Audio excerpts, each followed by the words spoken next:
एक किसान ने मरा हुआ सूअर एक सूखे कुएं में फेंक दिया। कुछ ही देर बाद 70-80 चूहे उस सूअर की गंध से खिंचकर कुएं में कूद पड़े। उनके लिए वो आसान खाना था, उन्होंने मिलकर उस सूअर को खा लिया। लेकिन असली समस्या तभी शुरू हुई जब खाने के बाद उन्होंने बाहर निकलने की कोशिश की। तब उन्हें समझ आया कि कुएं में अब वो फंस चुके थे। दिन बीतते गए, खाना खत्म हो गया और भूख बढ़ती गई। कुछ ही दिनों में वो कुआं नर्क बन गया। जिंदा रहने के लिए चूहों ने एक दूसरे को मारना शुरू कर दिया और फिर एक दूसरे को खाने लगे। धीरे धीरे सब खत्म हो गए। आधे महीने बाद उस कुएं में सिर्फ एक चूहा बचा था जिसकी आंखें खून की तरह लाल हो चुकी थी। तभी किसान वापस आया। उसने कुएं में एक रस्सी डाली और उस आखिरी चूहे को बाहर निकालकर खेत में छोड़ दिया। अब सवाल यह है कि क्या किसान को उस चूहे पर दया आ गई थी? असल में वो चूहा बदल चुका था, अपनी ही जाति को खाने का आदी हो चुका था।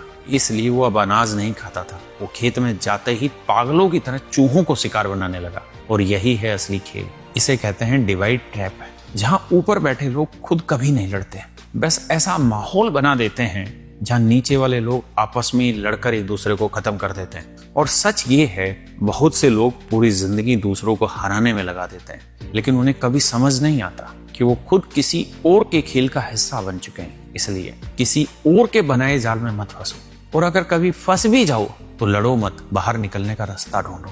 ये आप समझ सकते हैं मैंने किस कॉन्टेक्स्ट में बनाई। अगर आपको ये समझ आए